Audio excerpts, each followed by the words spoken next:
Each one of us is born with a legend waiting to be birthed. Evolution's upon us. We're about to reinvent what this world is.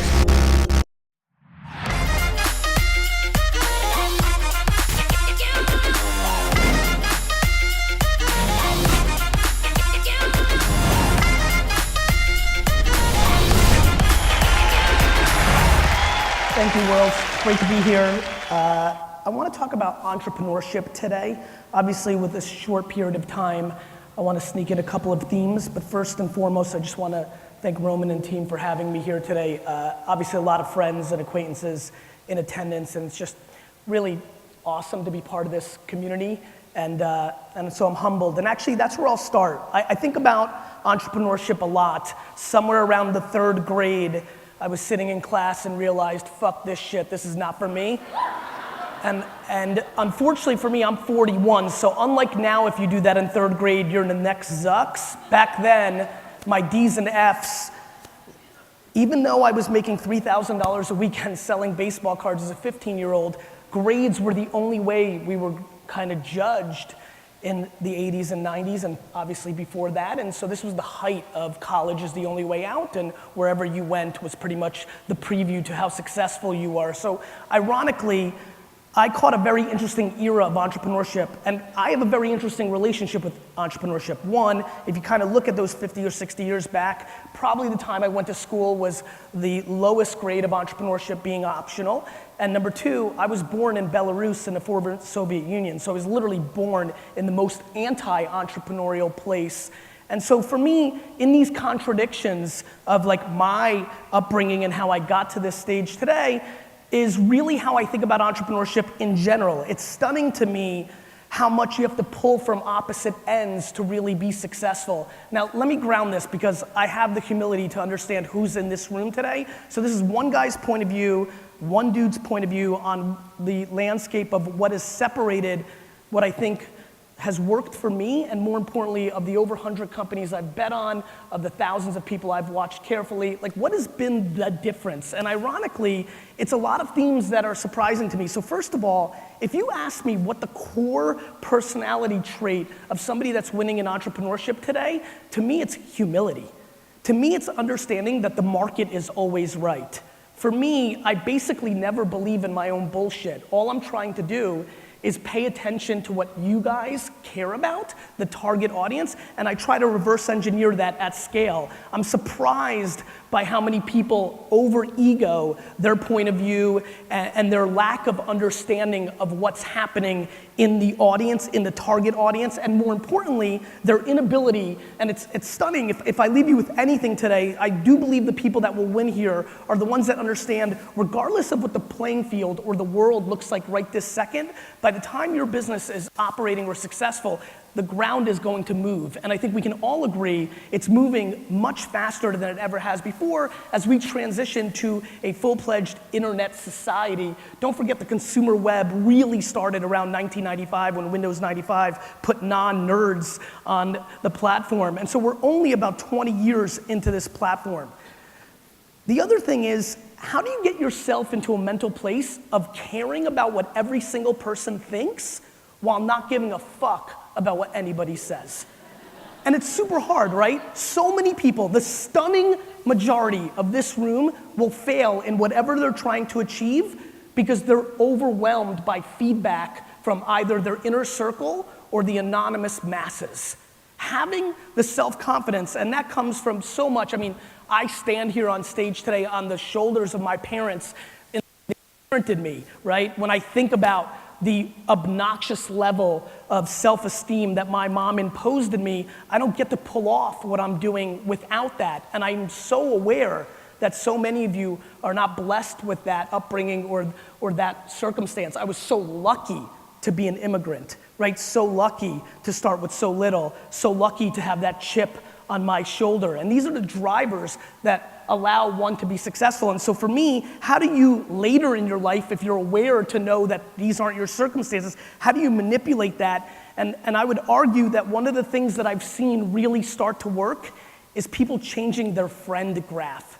One of the things that has been fascinating to me is how do you manipulate something you weren't luxury of being brought up with? And so really auditing those 10 to 15 people that you spend time with is an extraordinary way for you to adjust the reality of what you came up with. And if I can, I'm trying, when I speak, and I'm sure so many of the people in this room are actually people that spend time on stage, I'm desperate to leave something tangible, something of value. Why did I waste your 15 minutes today? And so there's a couple things that really stand out, but the thing I just ranted on, if you could just fundamentally audit your circle, it is stunning on how much of an impact that actually has on where you're going. And in that, I'm gonna throw you a little bit of a curveball. Even the vibe of this conference or our space actually scares me. Because when you speak about entrepreneurship, we have fundamentally, over the last decade, eliminated practicality in entrepreneurship. We have eliminated the things that actually are the backbone of building something that is entrepreneurially successful. Let me explain what I mean. We are living through the greatest era of fake entrepreneurship for a couple of reasons. Number one, stick with me, it gets fucking better. Number one, somehow, it's cool now, which really fucking pisses me off because I missed it by about a decade, but the fact that entrepreneurship is cool, the fact that people put entrepreneur in their Instagram profile and that is a status is mind-boggling for somebody like me because being a businessman was the furthest thing from cool when I was growing up. Number two, we are living through the greatest era of financial arbitrage machines, not businesses. There is so much money in the system. Let me just break this down in normal talk because it's actually fucking outrageous. The thought that an idea, just an idea from two people, one person, is worth $4 million in our current landscape, that is exactly what we're dealing with. It is everybody's thought. Whether you're under 25 or 44 and starting your first business, it is generally accepted by our ecosystem, very heavily predicated on venture capital and other money in the system, that just your idea, I'm gonna be the Uber of pillows. Great fuckface. But somehow, that is worth $4 million on day one. This is fundamentally broken, and what it speaks to is the lack of practicality. We do not have businesses that are making money. Some of these unicorns that we love to put on a pedestal are nothing more than rhinoceroses painted in rainbow colors, and when the macroeconomics of our society correct, which always happens once in a while, so many people here that lived through 2000, 2001, 2002, so many people here who lived through 2006, 7, 8 will understand what's going to happen. And so I implore, and with all my vigor and hope, that we start having conversations less about lifetime value and CAC and all these ridiculous things that have nothing to do with actually building a sustainable business, and we start having conversations on how to really win in entrepreneurship, which is, look, I'm a big fan of working smart, right? A lot of you know, and there's a lot of conversations I'm getting together with my friend DHH and Jason Fried, founders of 37 Signals, incredible entrepreneurs, hugely passionate about work-life balance, working less. I, on the other hand, it's not that I want everybody to work so much, it's just that I spend almost all my time talking to, like if you consume my content, 98% of my content is focused on people that are complaining. And so for me, if you're complaining that you hate your job or your business is not doing well, I don't think it's impractical to debate work ethic. I feel like it's one of the most controllable things. Like we were all born with our talents, right? We all have them.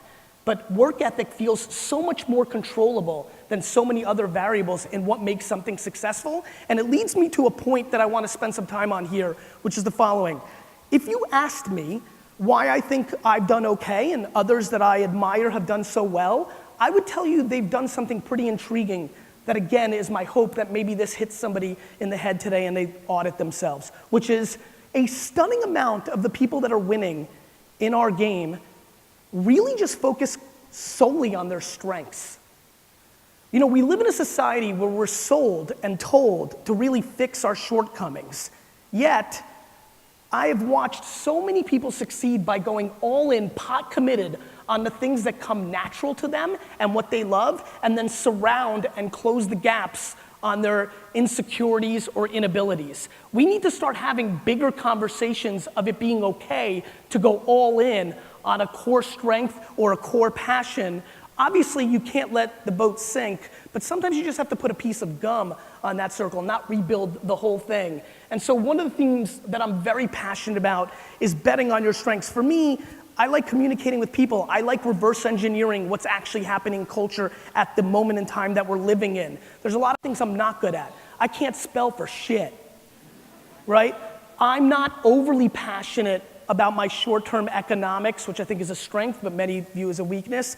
But I do think self-awareness is super, super important. And finally, I want to leave you with one other thing that has been really on my mind when it comes to entrepreneurship and the ones that are winning and the ones that are losing. And the word is gratitude. I am stunned by people's ability to complain about dumb shit. I wish every one of you, if I could wish any fictional thing on you right now, I wish that your great-great-great-grandparents would come up, be alive, look you dead in the face, and say, "You're a fucking asshole." If you ever considered the macro things we complain about versus generations before, look, there's always tough stuff. Humans have tough stuff. We've always had tough stuff. But the fact, I mean, at the most micro level, because I'm actually going macro here, but at the most micro level of entrepreneurship, there was never a day and age where you were under 30, getting $4 million valuations and funding on your idea, respected in society so much because the technology shift, all of a sudden 50, 60, 70-year-olds respect your point of view, and yet we find things to complain about, even though this is the single, disproportionate, greatest era ever to be under 30 to build a business. And it's not even close. And so we complain about things like Facebook and Instagram changed their algorithm. Like that, like, let me just save everybody a little time. If you meet somebody who's complaining that their business is in trouble because Facebook and Instagram changed their algorithm, that person fucking lost. They're done. Their inability to adjust is over. And that is finally and ultimately, in this last decade, I have lost an obnoxious amount of money betting on people. And the thing that has been very clear is, right. I started betting like an investor, not like what I did. My first 3 checks were Facebook, Twitter, and Tumblr. Then I got progressively stupid. And I did because I thought I was fancy and thought I was an investor. What I did when I invested in those 3 companies was I believed in the jockey, I believed in the horse, I believed in the person, and the idea, easy. And my intuition at the time, since I was a businessman, was, oh, this person can navigate the changes. The one thing I've lost that I'm now reconnected with over the last 12 months that I implore everybody here gets really connected with is that entrepreneurship changes every day. The market changes every day. Things happen every day. Entrepreneurship sucks. I know it's cool, but let me tell you, entrepreneurship is lonely as shit. One thing we don't talk about in this group, us friends, we like to talk about all the good shit. We're not talking about the depression and suicide that so many of our friends are going through because it's the first time they've actually lost because school is a rigged game. Entrepreneurship is you're playing against the market, and the market doesn't give a fuck what your grandfather did. And so we need to really, really start understanding that the number one trait of a number one is the ability to get punched in the mouth, the face, the stomach, over and over and over and over again. You know when you travel and you have to say occupation? I now write firefighter because I do. Because it's so crazy. I'm giving this talk and I'm trying to drill it. I've got 1:23 left, but I promise you, another part of my brain is like, what the fuck is gonna be on text and email when I get off this fucking stage? Because I promise you, it's 8 fucking headaches. And that's all I do. I eat shit for a living.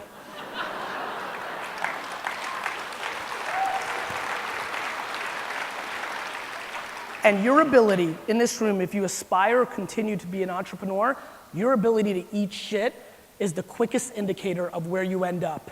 Because it moves, it changes, and we're treating it like this awesome lifestyle thing, putting bullshit fucking photos on Instagram like it's so fucking rad. My friends, entrepreneurship is not Coachella. Entrepreneurship is trying to build something that can pay its bills each month. Because I remind you, 90% of the people, 95% of the people with startups right now lose money each and every month. And let me just give you a quick sneak preview. Losing money each and every month takes no fucking skills. So please, can this room be a catalyst to more proper conversations around entrepreneurship? Because it needs rebranding. Because right now it's super fucking soft, and when shit's soft, shit gets ugly. Thank you.